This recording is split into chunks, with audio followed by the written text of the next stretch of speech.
Assalamualaikum warahmatullahi wabarakatuh. We are from MEC17. In this video, we will tell about our final year project titled Portable Bicycle Free Energy Generator. I would like to introduce myself first. My name is Nokma Hakim Nizam with number metric AA200717. I am the leader of this MEC17 group. With me, I introduce Nur Haidatul Idayu binti Nur Azman with number metric AA200392. And not to forget, Muhammad Haziq bin Zainuddin with his number metric AA200127. For the content of this video, we will tell about the introduction, project literature review, methodology, and result and discussion.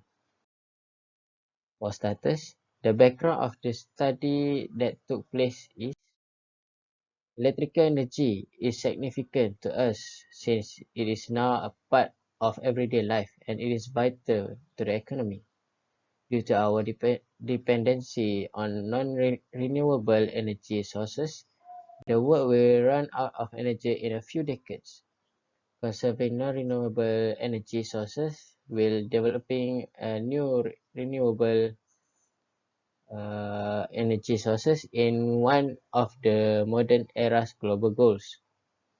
Piezoelectric materials are one way to generate energy from pressure, and if these materials are employed from the outset, this may be done without much effort in our daily life.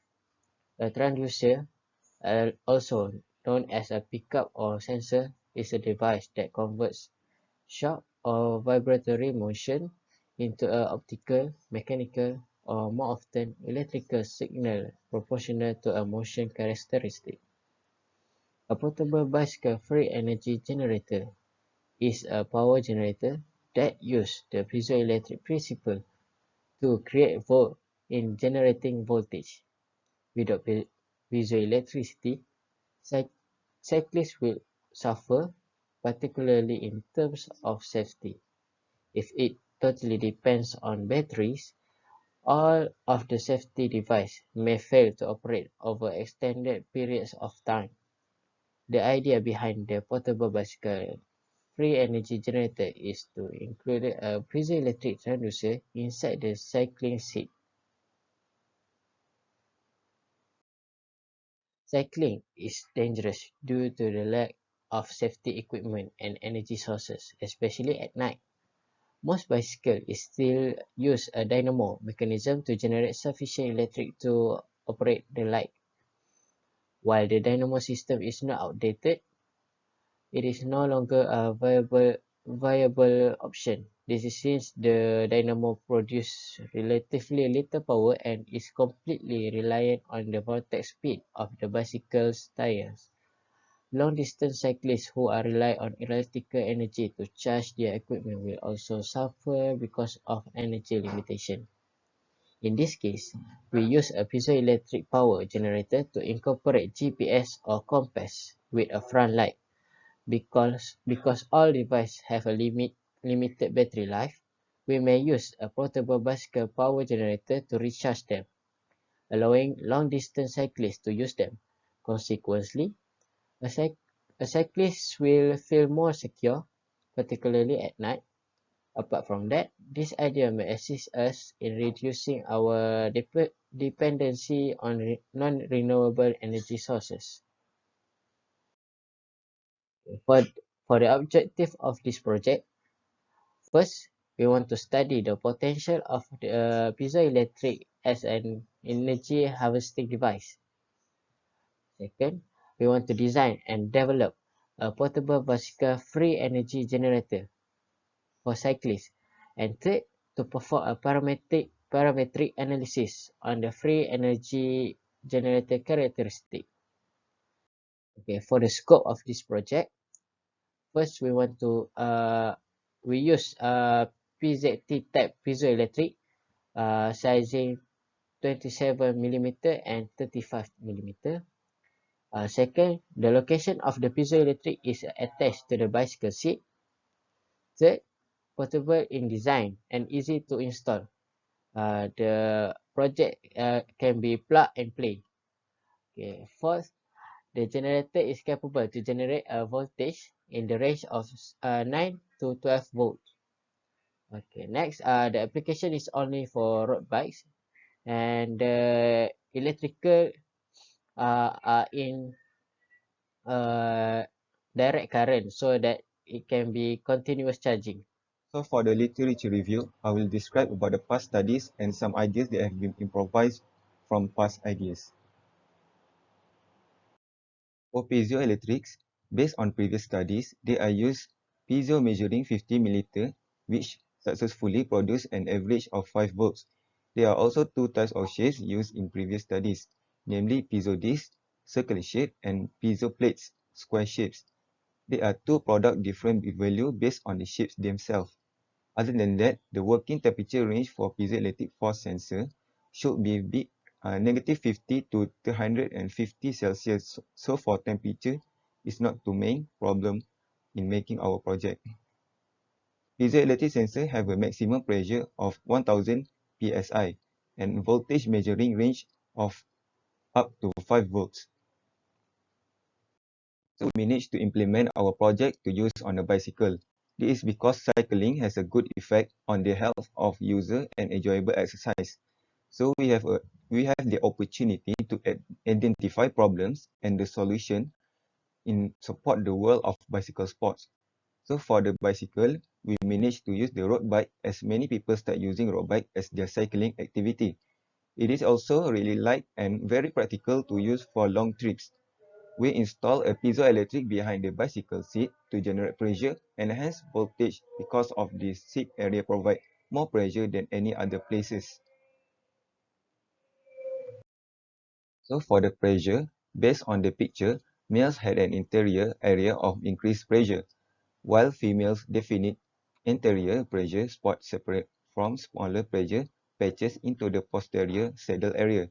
So we plan to put our piezoelectric in the gray area because it provides more pressure than any other places. So we did a little calculation and estimate the average of weight for males is 76.3 kilograms, while females is 62.3 kilograms. So the stress value obtained from the average weight of males and females is 41.8 kilopascal and females is 34.1 kilopascal. So for the previous project, for the first project, we choose the footstep power generation using piezoelectric tile. So for this concept of project, a footstep creates vibration that are wasted during walking. So the piezoelectric will generate an electricity. The electricity may be produced by exploiting this squadrate energy. So the piezoelectric transform the pressure or force into electrical energy when a footstep is applied to them. So for the second previous project, which is piezoelectric generator harvesting by vibrations energy to supply portable device. So the concept used is the mechanical vibration are produced by trigger the piezoelectric transducer. So which is it will generate electricity. So a converting electrical energy into a form that is suited for the portable application that is being targeted. So for our last previous project that we use with is feasibility of energy harvesting using a piezoelectric tire. So the concept of this project is they obtain the voltage from the uh, bicycle tire. So the energy collecting piezoelectrics can generate powers. So based on the previous work, we as a team have discussed and decided to use the concept of combined with the pressure and vibration by the piezo. So the value generated is greater than the other way around. So we also managed to use the disc design of piezoelectric because of its better suit to the accepting stress and strain in the transducer center. We also have decided to use 35mm and 27mm size of piezoelectrics, and 16 piezoelectric will be used in this project, and each piezo case will be slot by stacking into 2 layers to save more space on the bicycle. As it is small, it can provide the biker with additional comfort. So we estimate the voltage can be generated from the selected piezoelectric is as much as 0 to 2 volts for a piezo. So we expect that the battery will provide at least 9 volts to power the bicycle gadget. So by using our little calculation and theory, the voltage generated is increased and may achieve the desired voltage of 9 volts or more. Hi, Assalamualaikum. My name is Nurhaidatul binti Nur Azman number matrix AA200-392. I will continue this presentation about the design. Basically, there are two designs that I will explain. There is piezoelectric case and circuit case. But first, let's have a look at the first design. There is piezoelectric case. First of all, the design is suitable for piezo with a diameter of 27mm and 35mm. On the slide, you can see two designs that using the same design but in different measurement. We may compare the two based on the table in the slide in terms of strength, comfort, mass, and cost. These two designs are almost identical, but the difference is that in the first one, we only advise applying pressure to the piezoelectric core in the center. However, as time went on, we came to understand that pressing the whole piezoelectric surface was the best strategy for achieving the highest possible voltage. The second design is our choice because it's perfectly suited to our needs and beyond our expectation. So let's have a look more about the second design.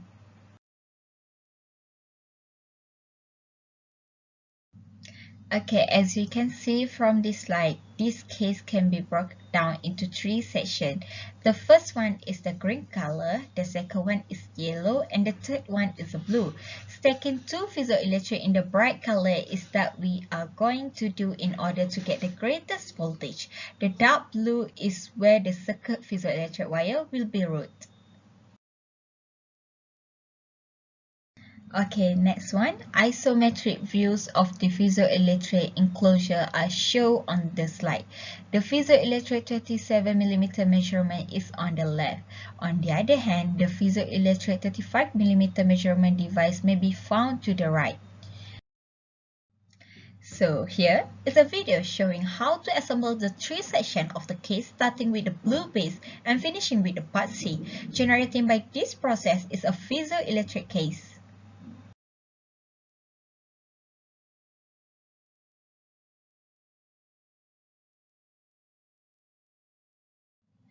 So now, let's move to our second design. The second design is about the circuit case. But first, let's have a look on this circuit. As we know, the piezoelectric is connected in parallel series onto the circuit that connects piezoelectric to USB port or output. Here is the schematic diagram of the circuit that we will be using. All of this is a component that we use to complete the circuit. Next, as you can see on this slide, there are three equations that we use to calculate the capacitor, bridge rectifier, and also LED. Using these three equations, the value of the component needed in the circuit can be determined without the accuracy of any short circuit, and a full circuit may be complete. Because of this, we can provide the necessary voltage to the output.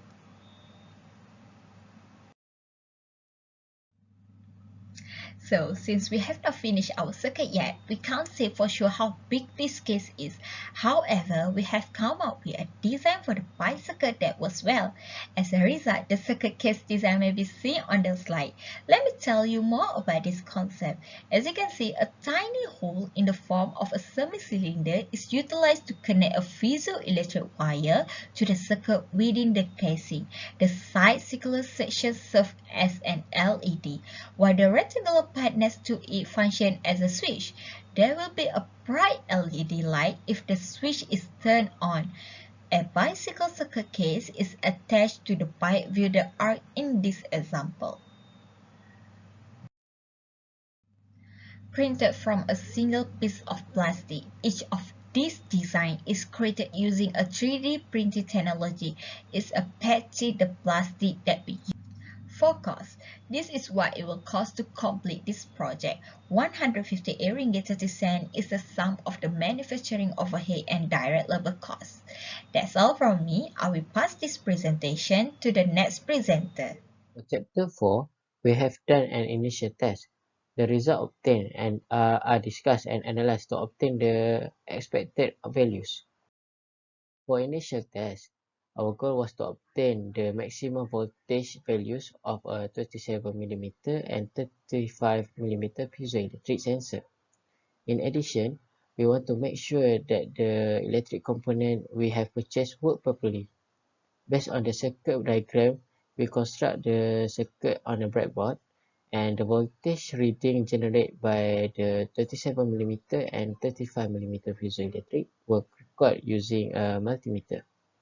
After building the circuit on the breadboard, we applied pressure repeatedly to the piezoelectric, and the result found that the 37mm piezoelectric produced a voltage of 1.7 volt, while a 35mm piezoelectric produced a voltage of 2.0 volt. So the expected outcome from this circuit, the minimum amount of piezoelectric input required to complete the circuit is 12 volt because of the drop voltage from each component. So we need 12 volt at least to complete the circuit. Second, the total piezoelectric output required is at least 9 volt. Third, a complete circuit can produce a direct current output current. Okay, lastly, the ripple can be reduced to obtain a constant voltage value.